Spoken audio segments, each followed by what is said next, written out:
emission regulations.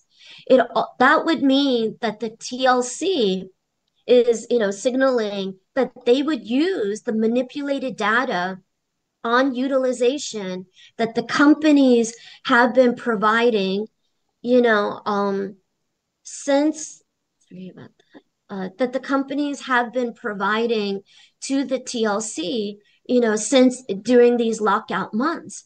All of this is completely unacceptable. Uber and Lyft are getting away with cheating out the biggest private workforce in the city of New York, a workforce that labors with no security to their life and with all the expenses on their shoulders. They carry all the risks on this job and they take none of the benefits.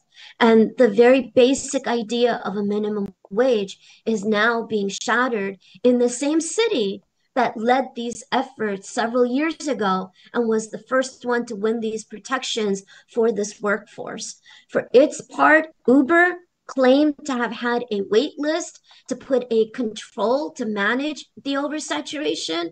In a Bloomberg News article in July, we learned that the new vehicles that the Taxi and Limousine Commission allowed in by illegally lifting a vehicle cap, a life-saving vehicle cap that had been in place, including for EVs, that the TLC lifted in October.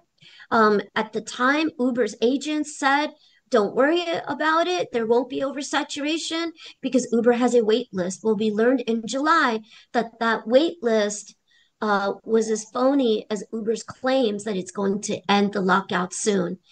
They continue to allow to, add drivers, to add the new vehicles, and that when they don't have enough work, and they're now punishing the drivers for their decisions. The oversaturation, meanwhile, has worked very well for Uber and Lyft, which actually have more trips than before. So we're holding this press conference to shed light on this grave injustice and this deep crisis that thousands of Uber and Lyft drivers are facing in the city of New York. Also, because we're really appalled by the role of the city here. The city is supposed to use its leverage and its power to side with the drivers and to regulate for a solution. Instead, they've allowed the companies to get away with a private agreement that does not end lockouts, that essentially locks in low pay. Not only is this immoral and ineffective, we believe, potentially illegal. And that's why today we are releasing a joint public letter with the New York Taxi Workers Alliance Towards Justice and Open Markets Institute to bring to the attention of the mayor the unlawfulness of the private agreement, that has remained incredibly ineffective. A few days ago, to stop the momentum of our upcoming action on September 4th, when at 1 p.m., thousands of drivers, Uber and Lyft drivers, will gather at Broadway and Murray outside of City Hall to protest and to hold a protest march from City Hall to Uber's headquarters. Uber put out a message where if you read it really fast, it looks like they're trying to say that the lockouts could end beginning on the 3rd of September. But when you read the message properly, and more importantly, if you read the article that's out in AM New York today, Uber admits that it expects the lockouts to actually continue. So City Hall, facilitated a private agreement that has not ended our crisis and has only given more leverage, power, and time to the companies to further exploit the drivers. So with that, actually going to turn it over to our speakers. We're actually going to begin with our attorneys and our economists who co-authored the letter to the mayor that's being released publicly today. So we're going to begin First with Zubin Soleimani, who's the senior staff attorney at the New York Taxi Workers Alliance. All of our members know Zubin's work quite well. The $328 million wage theft recovery from the Attorney General's office's settlement with Uber and Lyft over its wage theft, where for years it took the cost of the sales tax and the black card fund surcharge from the drivers rather than charging it to the passengers. That work was done on behalf of our union by our brother Zubin, our staff attorney. Zubin was also co-counsel on a presidential case that won unemployment for drivers of Uber and Lyft across the state of New York, which became a life-saving benefit, particularly during COVID, and many, many other victories. But following Zubin will be David Seligman, who is also has been a advocate of the drivers and works closely with the drivers, our brothers and sisters in Colorado.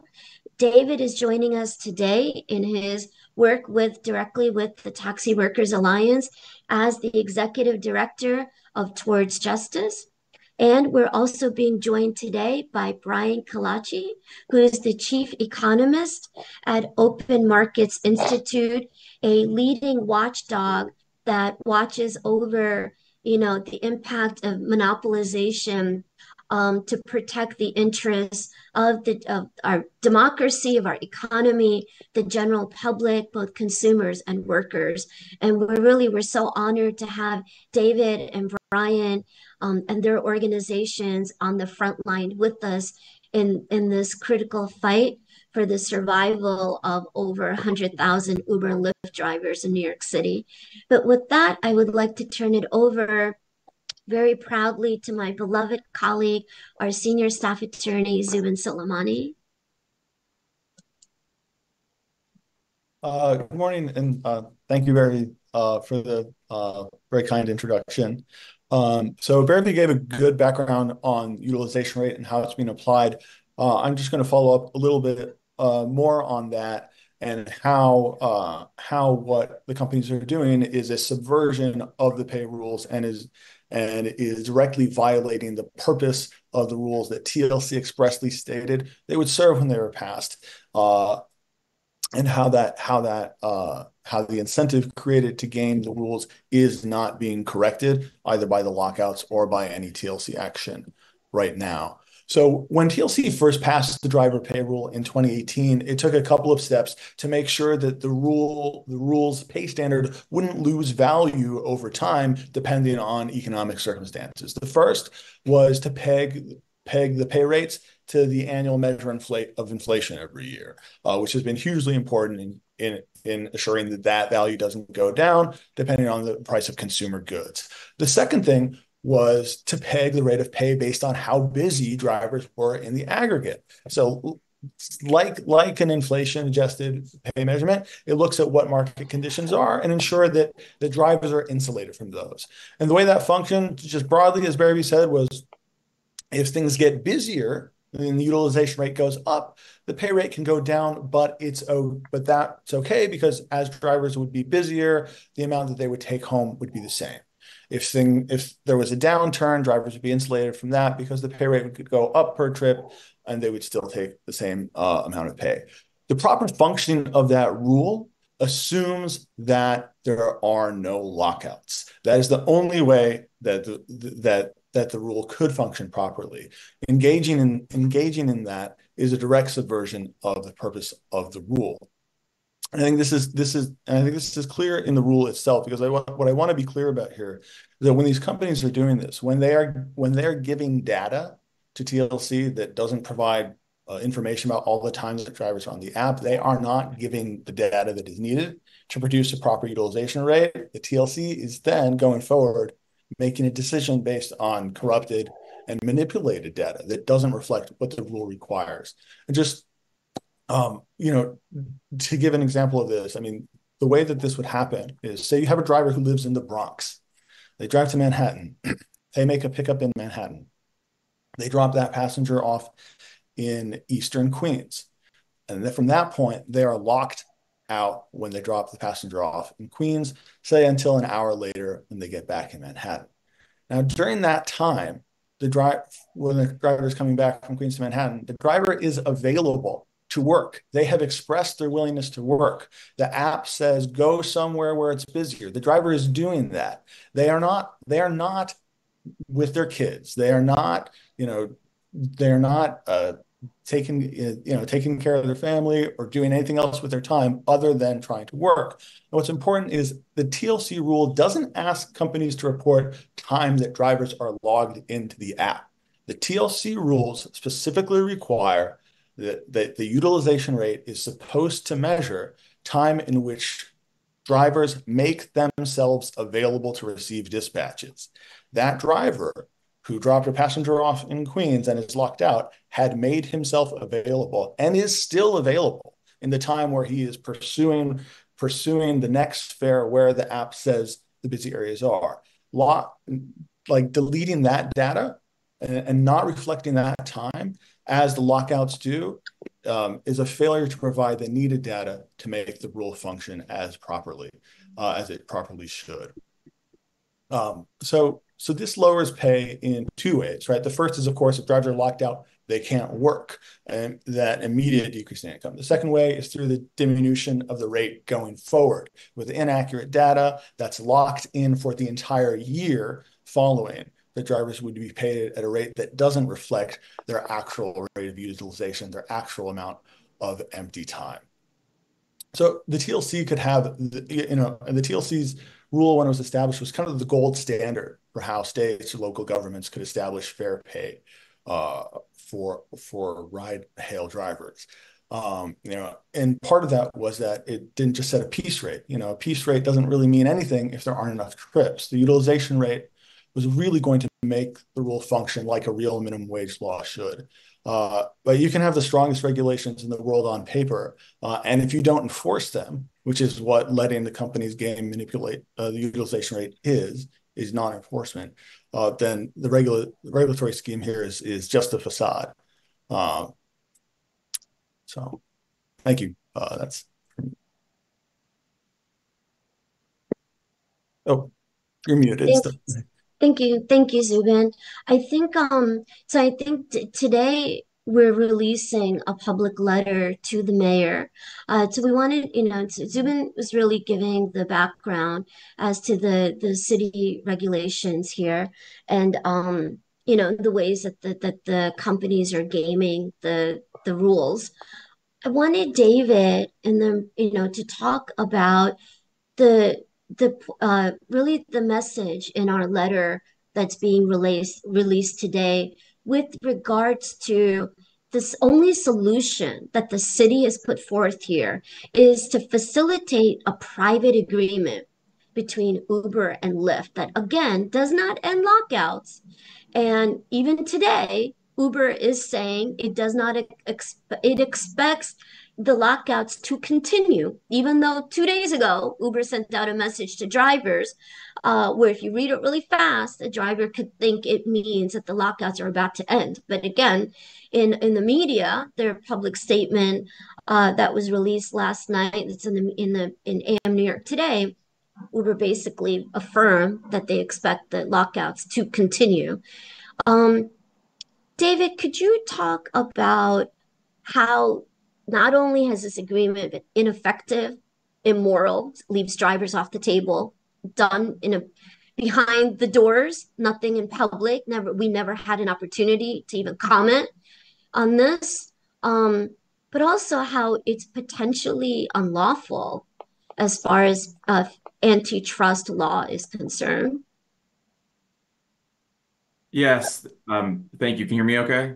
Yes, Okay. perfectly. Great. Yeah, so first, my name is David Seligman. I'm a lawyer that frequently litigates cases under the antitrust laws to help people and communities attack abuses of corporate power. What's happening here may be the most egregious recent example of how these companies are exploiting their market power to compete unfairly for the purpose of subverting city law and to harm drivers and customers, everyone in New York City.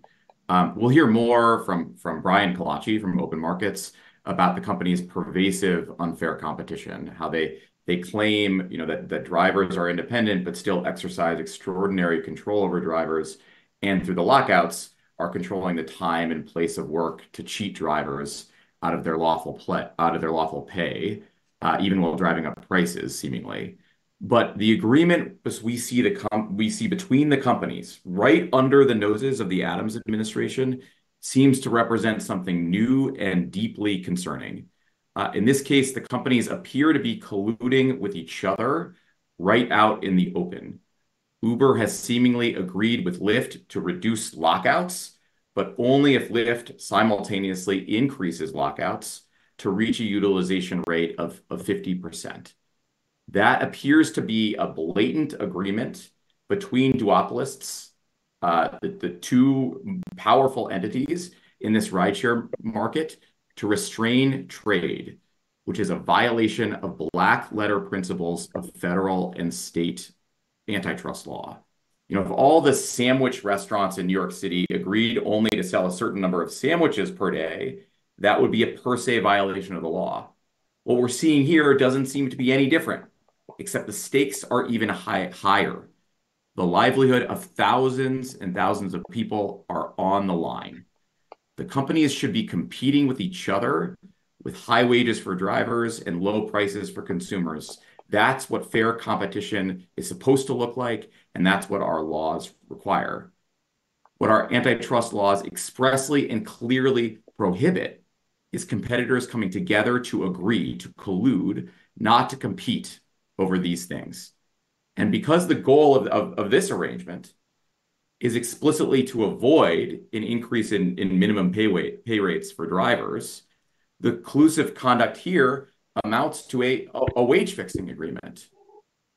The New York Taxi Workers Alliance letter to the Adams administration says this appears to be blatant collusion in violation of the antitrust laws. But it's not only about the company's conduct, it's also about the Adams administration's role. What seems to have happened here is the Adams administration has surrendered its role in regulating the market to protect consumers and workers, seemingly permitting the minimum pay laws to be subverted. Instead, it has allowed the companies, through private agreement, to come together through collusion to regulate themselves for their own profit. The law doesn't permit that sort of conduct.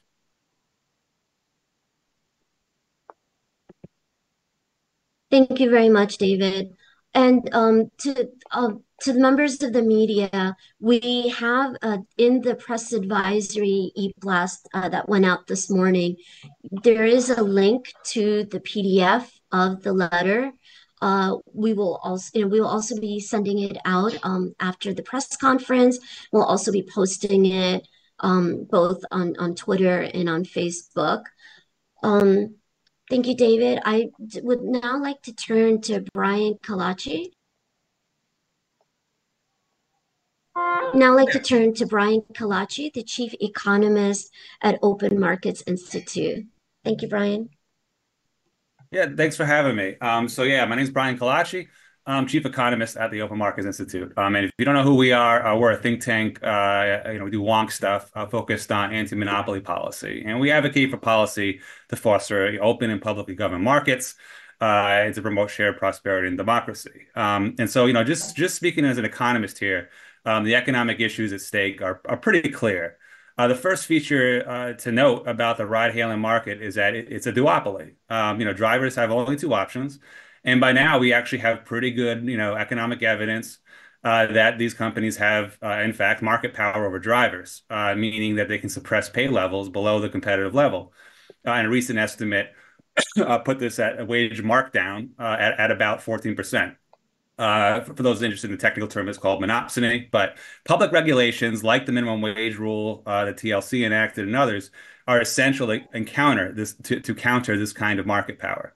These are anti-monopoly tools. And second, The companies don't just exist as a duopoly. They further restrict the economic freedom of drivers, magnifying their already existing market power by the use of the kind of coercive contracts that David alluded to, what we in antitrust call vertical restraints that basically prevent drivers from getting the best price for their labor. So this can be blatant, such as price and wage fixing, or it can be more subtle, such as using incentives and penalties to make it difficult for drivers to, say, multi-home across platforms to get the best price. Again, these contracts allow companies to treat workers like their employees, order them around, while avoiding accountability as employers. So the question comes up, which are they? But third, what this all adds up to is that ride-hailing companies are operating private internal labor markets. We heard that word private agreement over and over. These are not the open public markets of economic models that I teach students. The app and the algorithms do not simply match supply and demand. They're not passive. Rather, these companies have set up opaque and privately governed markets that they are free to manipulate and rig against both consumers and workers. And the lockouts are only the most recent version of this. I work at a place called the Open Markets Institute. Open markets does not mean a free-for-all where companies get to abuse their power. That's what antitrust is all about, setting rules of fair competition to make sure that everyone's treated fairly. And in taxi markets, the primary public regulatory tool we have many, but the one we've been using that's worked well is regulating the number of licenses. So the ride-hailing companies have subverted this public accountable government mechanisms with lockouts, which are private, unaccountable manipulation of their, again, internal private labor markets. So now the companies have been allowed to form a private collusive agreement between each other to suppress driver pay and manipulate future pay rates. We've already heard the details about how this is done, so I won't go into that. But these kinds of private agreements, without ongoing public oversight and supervision, they're simply, first of all, contrary to the public policy or competition laws, as David pointed out earlier. But also, they're just not sound economic governance at all, and they're not democratically accountable. Thank you very much, Brian. I would like to now, I'm going to call on two of our members to speak to really talk about what the impact of the lockouts have been. I mean, again, before I call on Alpha and Nicholas, who are getting themselves ready to be on in a minute, I just want to remind everybody, in 2017, there was a TLC public hearing. It was about the economics of Uber and Lyft drivers. It was the first hearing of its kind. In fact, after that hearing, the TLC hired, they commissioned two leading economists to study what driver incomes. Those economists, Dr. James Parrott and Dr. Michael Reich, found that almost 90% of Uber and Lyft drivers in 2017 were earning below minimum wage. Drivers who were working back then will remember that in the very beginning, 2013, 14, 15, Uber and Lyft were using bonuses to attract drivers. And then in 2016, after they had a mass of vehicles, they then cut the rates on each trip.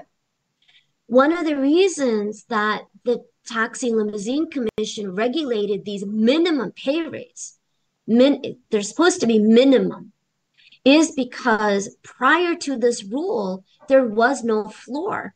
So they were underpaying, they kept cutting the rates that they were paying, that they were charging the passengers in order to outcompete the rest of the industry.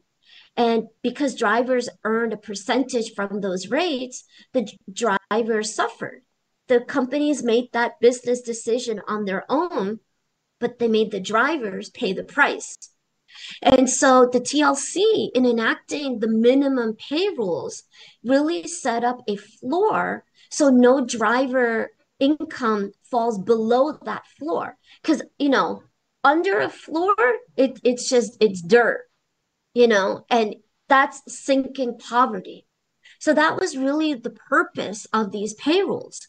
And again, that floor is based on the concept of minimum wage. It's tied to the minimum wage rates in the state of New York. And now this is after, it's supposed to be after expenses. You're supposed to be able to take home, now, at this point, about $20 an hour. And so again, after expenses, when Uber and Lyft engage in these lockouts, well, actually, first of all, when Uber and Lyft oversaturate, that means each driver is being left with less trips. They're already losing income. When Uber and Lyft engage in lockouts, forcing drivers to just drive around empty, aimlessly, you're burning fuel, you're losing time, and you're working with a lot of anxiety and in a job where you need to stay alert because you're operating a vehicle. You need to stay alert to keep yourself safe on the streets. You need to stay alert when you have someone in the back seat. And when you're working with this level of stress and anxiety, completely changes it not only affects your health, it changes your ability to stay safe on these streets and, literally to survive both financially and just in terms of your safety. So, right now, in 2017, when the TLC had that public hearing, I remember testifying and saying that I had never, in all my years of organizing, had never seen drivers in such a state of despair, and really asked the TLC and the city, the mayor at the time, to take immediate action. And I remember talking about the level of depression across the industry. At the end of that year is when we saw the most horrifying and heart-wrenching crisis in the history of our industry, where 9 drivers died by suicide. We're at a really serious point right now in this industry. The city needs to regulate to stop the bleeding out. Tens of thousands of Uber and Lyft drivers are in a serious crisis. And with the oversaturation, it's also left drivers across this industry with less income and less trips. So I see Nicholas is ready. So I'm gonna call on our brother Nicholas Silukisi, who is a longtime Uber and Lyft driver, to talk about what the lockout has meant for him personally and for the fellow drivers that are part of his community. Nicholas, you can unmute. Good morning, everybody. Can you hear me? Yes. Good morning, brother. Hello, everyone. I hope everyone doing good. Thank you for having me, my sister. So, I want to start like we mentioned, and the main point. I've been driving Uber and Lyft since almost more than 5 years. I'm sorry, Nicholas. Could you speak up, brother? We're starting to lose the sound. Yeah, I'm sorry. Can you hear me? Yes, that's Okay. good. Yeah, I'm so sorry. So I've been driving Uber and Lyft more than 5 years, and because of this huge problem we all know nowadays, I was listening right now everybody's opinion because of the huge problem became nowadays in this industry, these lockouts. First of all, I am paying my car every week $550. This is a weekly rental. Not only me, I'm sure every other drivers, like most of the drivers, we are paying every week $550. Every day I've been locked out maximum 4 or 5 times every single day. So imagine we are working, we want work. I am a full-time driver, which works 6 days, sometimes 7 days a week. And imagine every Thursday, I am paying more than $550, and I've been locked out so many times. So literally, we cannot make money at all. I cannot make money at all. Yesterday, when I dropped the passenger near LaGuardia Airport. I dropped the passenger near Astoria. 30 minutes, 35 minutes, and 40 minutes. I've been locked out the time by time. Imagine one thing that if there's no Uber in general, right? And if there's no driver, how can we serve the community? Because it was yesterday was Thursday. It was busy night. Usually Thursdays are always busy night, and it was before busy. I saw a lot of people in the bars, whatever restaurants they are sitting outside. I really wanted work, and guess what? I am locked out. I cannot pick up anybody.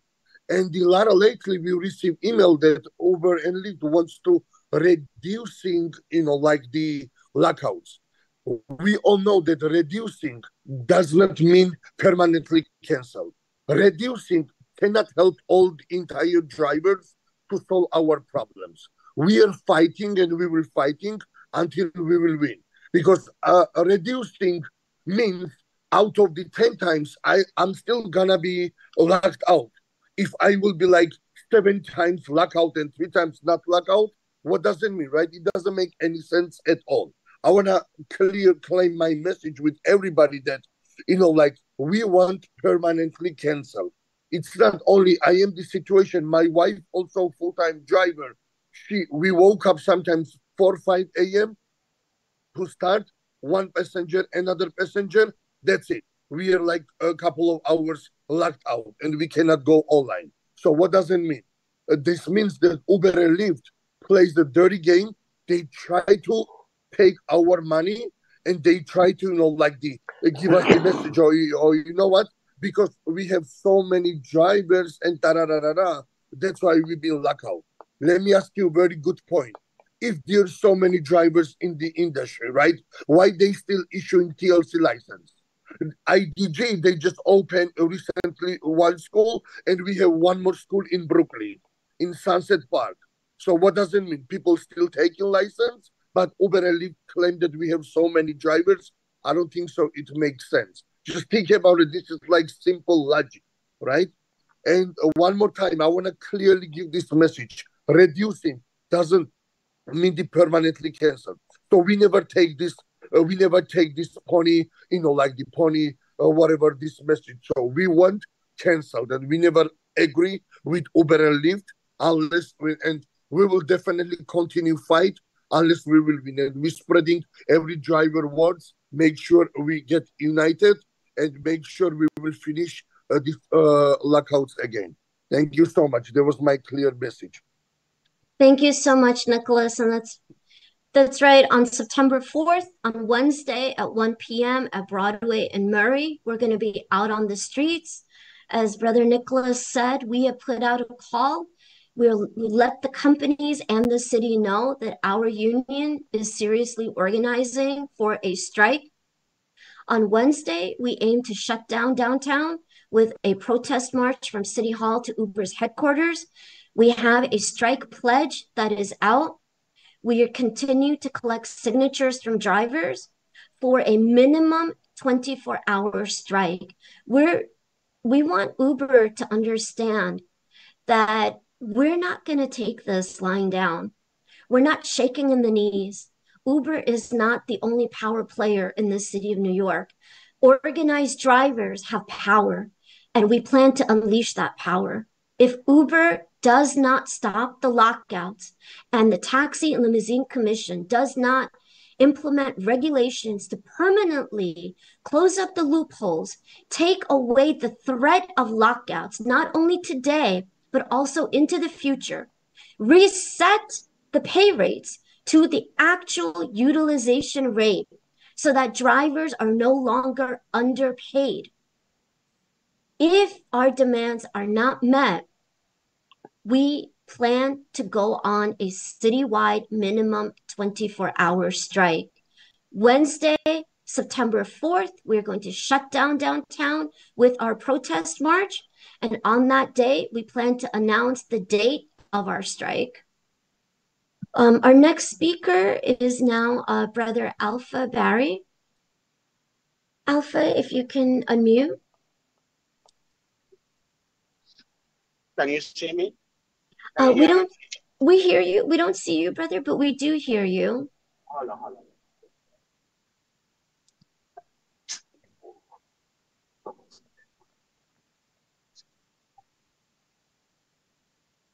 Yes, we see you Can you now. see me now? All right. Yes. So, give me one second. Let me pull over.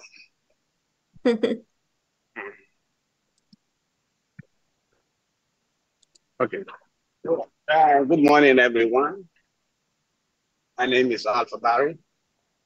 I'm an NYTWA member. I've been driving car since 2003. It's almost 21 years I've been driving it. Drivers, we are, this is, we have never went to, I've been driving for so long, but us as driver, we have never go through this before. This is the hardest moment in our lifetime. Can you hear me? Yes, we're listening to you. Okay. So when I've been locked out for 2 weeks now, I was not able to go online. My acceptance rating is 90, 95, 99, 91%. My rating is 5+.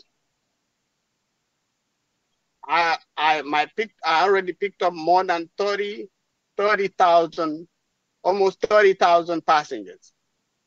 I drive for Lyft. Uber deactivated me because of passenger. Somebody complained about he left his phone. The person left his phone in the cab, and then I took the phone back. So the main thing is that we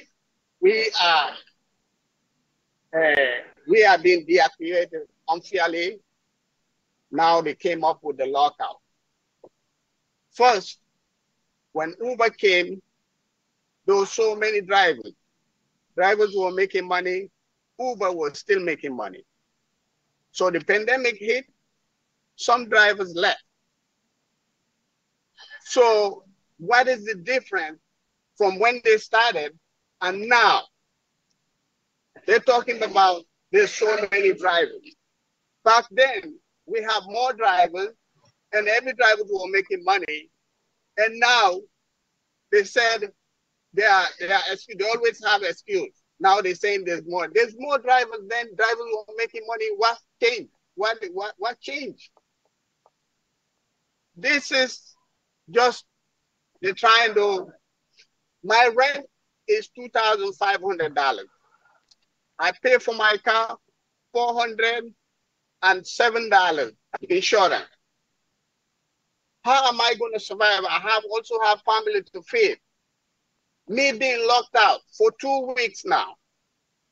I hear this guy, some people are saying they walk a little bit and they come out.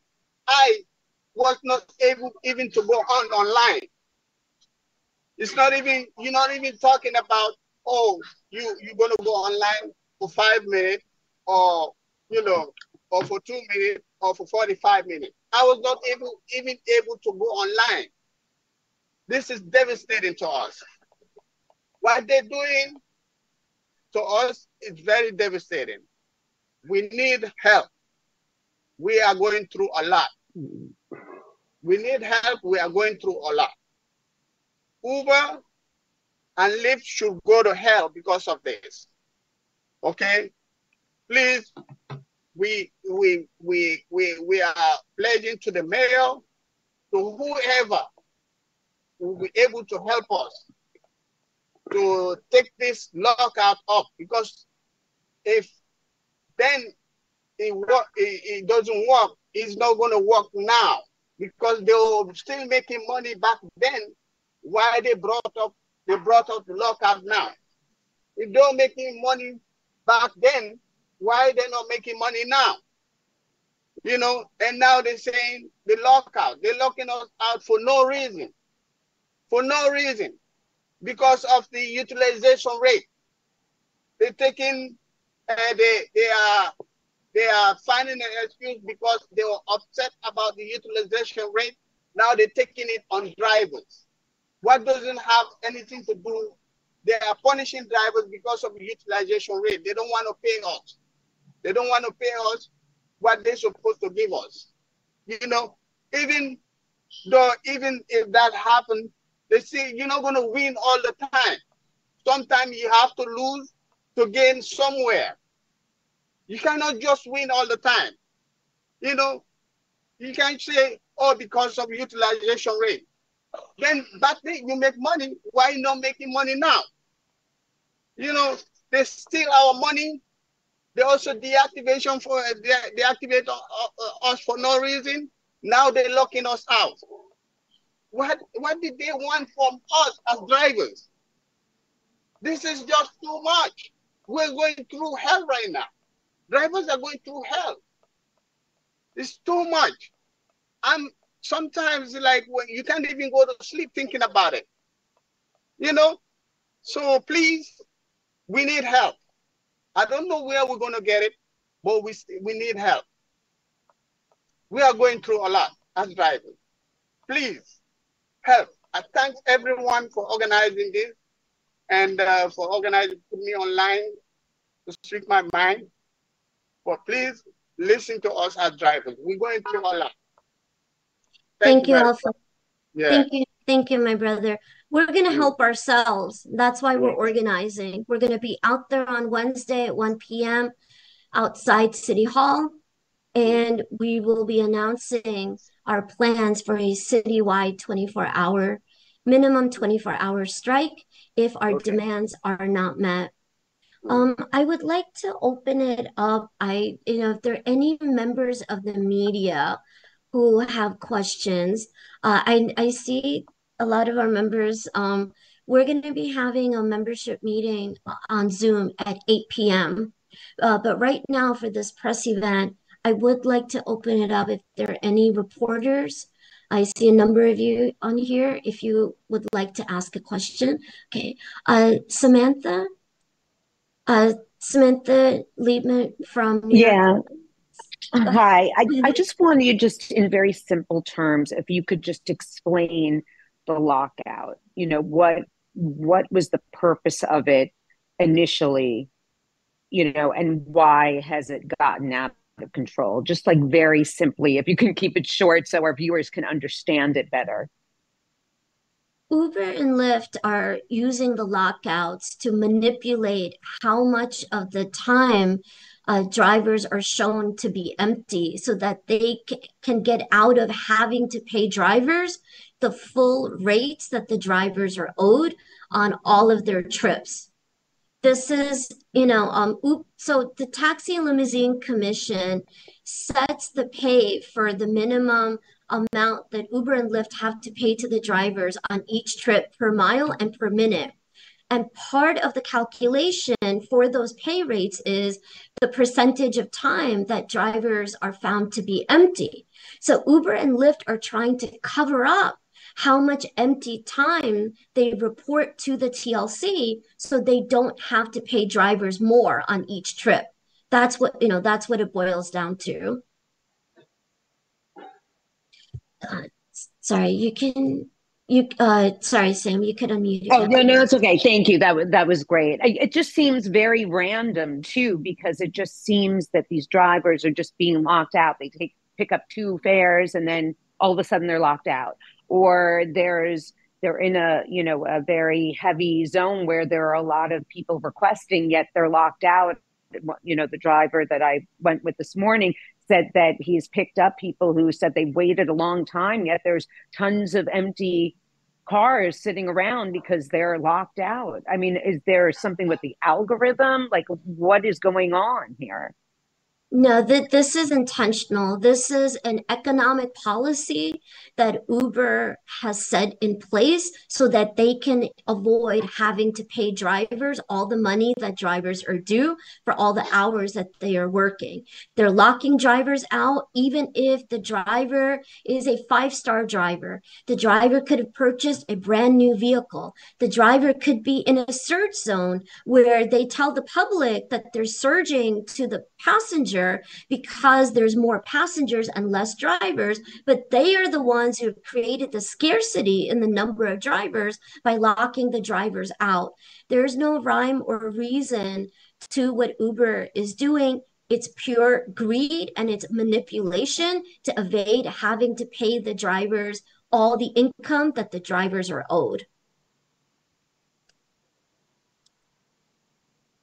I don't know, Sam, if you had a follow-up. No, thank you. I appreciate it. Great, thank you. I'm gonna go to Dawood and then to Evan next. Dawood Mian from Auto Marketplace. Yes. Hey, Bhairavi, thanks a lot for taking the question. I just want to double click on, and you mentioned it in the letters, and you've mentioned it a lot, is the release of those TLC plates or FHV licenses in October, which you could say, I know a lot of the discussion is focused on Uber and Lyft, but on a first principles basis, if there's too many vehicles chasing a limited amount of trips, I'm not saying that's 100% as we discuss, but that's an influence. The specific question I have for you is there an update on the lawsuit? Because I know there was supposed to be kind of a final hearing within the last few days. And the second question is, in your mind, how much is the TLC at fault for oversaturating the market, which in turn might have led to lockouts? I mean, that this is like a Bollywood movie where there's multiple villains here. There's enough blame to go around. The TLC absolutely failed in its obligation to protect the drivers by lifting the cap in the way that they did and allowing this crisis of oversaturation. Many of you will remember, TLC lifted the cap on EVs in October, but last March, the TLC first, allowed for 1,000, they said 1,000 limited plates and for EVs. And then they issued 2,500 special, green cab SHL pilot plates.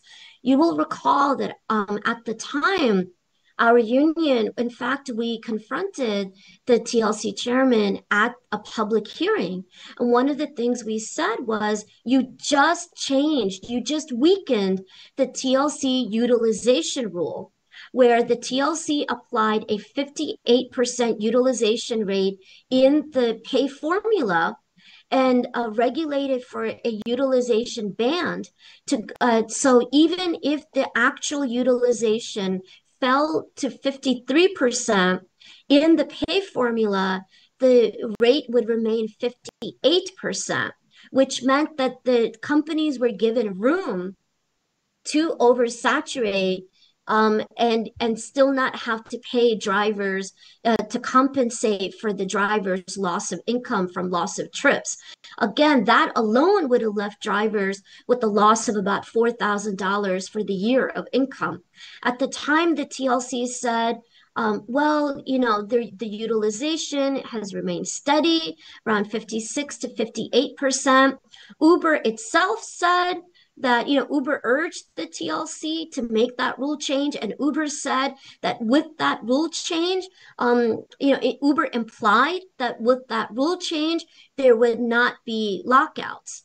And, but then a few weeks later, the TLC started to issue the new plates, and we reacted immediately and warned the TLC and said, you just weakened the rule. And so drivers are going to start to lose income immediately for, at least, average of $4,000 a year. Secondly, we said lockouts are going to come back and potentially you're going to have mass deactivations. So we warned about the crisis of poverty that was about to be unleashed on the drivers and the crisis of job security. The TLC did not listen to those warnings, and 6 months later, instead, they lifted the cap on the EVs. While we filed a lawsuit and we were granted a temporary restraining order, but by the time the TRO went into effect, there were already about 9,000 license applications that were submitted to the TLC. The TLC at that point could have acted differently with the TRO in place, with the lawsuit in effect.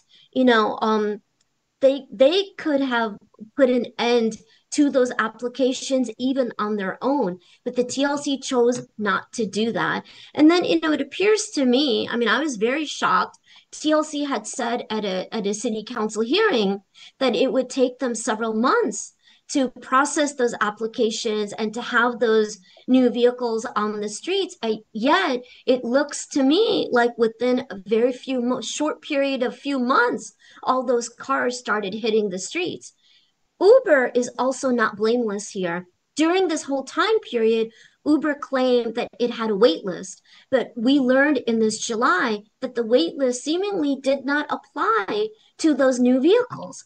And so Uber went along with the oversaturation in large part because oversaturation has always been core to Uber's business model. Uber and Lyft, even during these months of, as Alpha said, the worst crisis that Uber and Lyft drivers have faced in this city. During these same months of terror for the drivers, Uber and Lyft collectively have been dispatching more trips and, presumably earning more money from those dispatches. So Uber is also to blame here. And at this point in time, when the oversaturation has happened and has happened at the hands of both the regulator that was supposed to protect us and the company that is supposed to also care about the well-being of its workers that make it its riches, we're at this point now, we have to address the moment. In this moment, even if lockouts end, the reality is there's not enough work and drivers are still going to suffer. They need to adjust the rates so that drivers can be properly compensated for the impact from the oversaturation.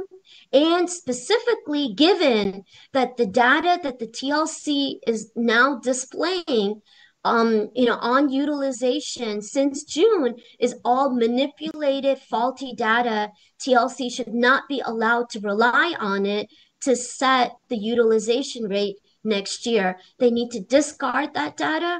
They need to use the numbers that they have prior to the lockout period and reset the rates properly and allow for natural attrition to reshift the oversaturation. Instead of drivers being squeezed out financially, drivers being forced out by mass deactivations, we need to allow for a natural attrition where drivers of their own choosing or life circumstances end up exiting the industry. Keep the vehicle plate, cap in place, allow for natural attrition. Meanwhile, reset the utilization rate and move the review period to 2 years from now. Those are the only real solutions to the crisis at hand. Only one quick follow-up just to clarify on the letter. Or is NYTWA's position that the lockouts equate to wage theft? Is that a position, or is that not a position quite yet? Do you want to respond to that, Subin? I mean, I think the lockouts subvert the purpose of the pay rule and make it impossible for TLC to make it impossible for the right rates to be calculated going into the future. So what you would have is an inaccurate pay rate based on the manipulation of data. Got it. Thank you very much. Really appreciate it. Thank you, Dawood. Evan, you can unmute. Hey, good morning or good afternoon at this point. Can you guys hear me? Yes, good morning. Hey, Biddy. I'm wondering if you can talk a little bit more about, aside from asking TLC to amend the pay rule to match the current situation, in terms of rulemaking, what are you asking TLC to do, or what would you have TLC do? When I talk to folks at TLC, it sounds like they're saying they're blind to lockouts because lockouts in the data that they have, according to them, doesn't look any different from somebody not logging on to the app.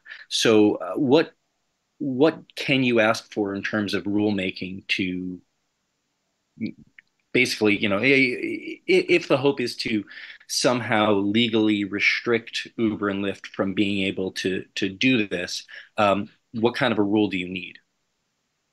The TLC can easily fix this by closing up the loopholes.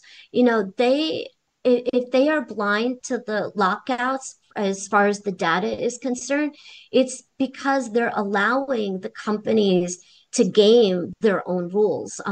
Subin, do you want to answer to that?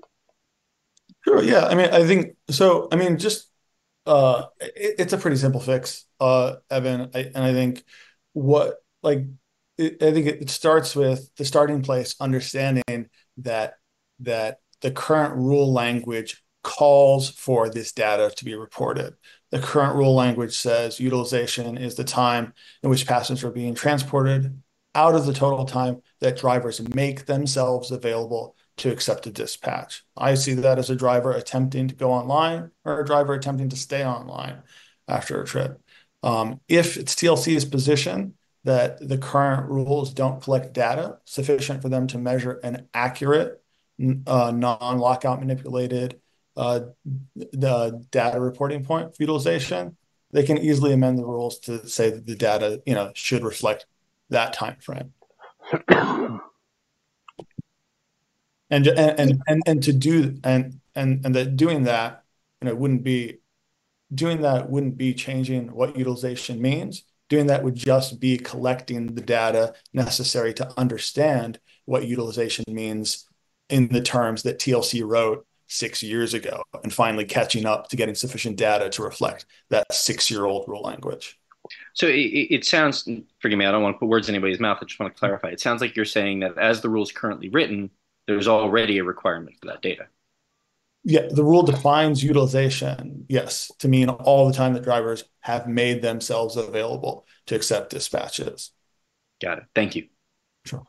And I just want to quickly add, I mean, I think part of what we are saying with today's letter is that the city's response that the only solution the city has put forth here is allowing Uber or facilitating Uber and Lyft to engage in a private agreement.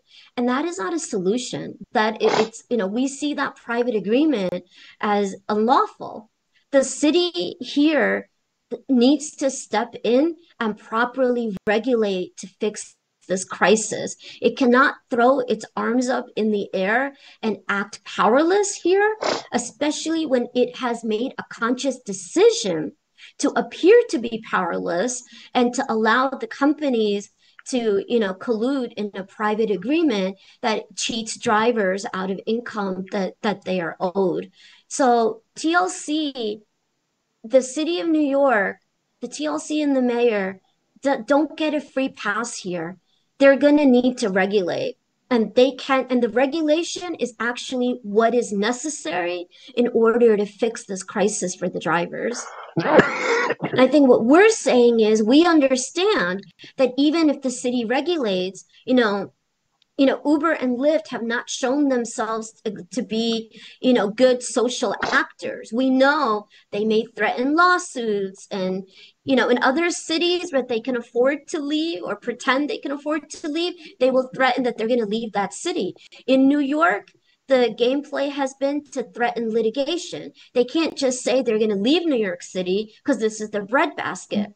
The fact that they cannot leave New York City means that is leverage that the city of New York has.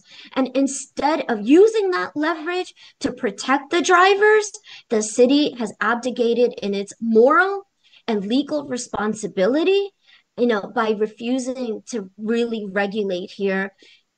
We are going to fix that because we're going to stay on the streets, keep up the public pressure on the mayor and the TLC to regulate, and public pressure on Lyft and Uber to cooperate with that regulation, because we need a solution to this crisis that's going to work for everybody and foremost for the drivers. I don't know if there are sorry, Evan, you could unmute if you had any follow-up. No, I'm good. Thank you. Okay, thank you, Evan. If there are any other members of the media, I know we've gone over time just a little bit. Thank you, everyone, for your patience. Okay, then I'm going to actually give the last word to one of our members, Mr. Mohammed. Mr. Mohammed, you can unmute. Hi, baby. How are you? How is everyone? My name is Mohammed. I drove for Uber and Lyft almost 10 years. And personally, about the lockout, personally, I can find out another job. I have less responsibility than any other drivers. I'm just trying to speak in behalf of those who cannot make the living, who cannot speak up and suffering. As far as I know, about 90,000 Uber and Lyft drivers on the roads. That means we have at least, if everyone have a family like consists of like 3 people, we're talking about more than 250,000 people here suffering. They cannot make a living. And also, I want to add something. The mayor, Eric Adam, if he doesn't know that he about crop, what he cares, he go for a party in a Corona Park with IDG, and he doesn't know that IDG don't present Lyft driver. The only one can present the driver is NYTWA. It's funded by Lyft, not IDG. IDG funded by Uber. So how come as a politician I go with IDG if you don't know that as a politician that you keep yourself close to IDG, so you are not loyal to us? You have a problem as a politician. You should not be at the office. Like a month ago, you announced the lockout will end up, and you announced it will end up soon. And then we have announcement it's going to be end up September 3rd. Why? Why it should not be end up like 3 weeks ago or 1 month ago? Why is it September 3rd? And why is made in the absence of the drivers, in the absence of someone who present us? How come you make agreement with Uber and Lyft without the driver's presentation? You have to make agreement in the exist of us, not in the absence of the drivers. One more thing. Uber and Lyft, when they came to the industry, they told us there is a main frame for the company, for its work, like a main blueprint. Now, Uber and Lyft, they changed the whole blueprint. Imagine yourself, like if you have apartment, you rent apartment, and the landlord give you agreement and tell you, okay, but before I give it to you, you're gonna sign this arbitration, and you sign. It's okay. I'm gonna sign the arbitration. I accept it. Then all of a sudden, day by day, the landlord he keeps changing the whole structure of your apartment. He changed the location of your bathroom, of your kitchen, of the living room. Not only that, the landlord take the key from you and tell you what time you go to your apartment, what time you can get out, and what time I will let you stay in the apartment. Uber and Lyft changed the whole structure of the company, of that platform. That's not right. I think we need someone here to get involved. We need the AG to get involved. It's really a disaster for a lot of people living and depends on Uber and Lyft. We bought cars. We're talking about thousands. We're not talking here about hundreds of cars. We're talking about thousands of cars. I own a car and many thousand own a car. What I'm gonna do now with this car? I'm gonna surrender my plate numbers, or what I'm gonna do? What about the last 10,000 issued? Plate number was issued by the TLC. As far as I know, just recently, anyone can own this plate or can buy this plate, and he doesn't have a driver license. How come you give plates and someone has no hack license or driver license? That's a corruption. It's something that has to be reviewed. It has to be stopped. It has to be go back again to the real driver who has a hack license. We need the AG to get involved. We have a corruption here.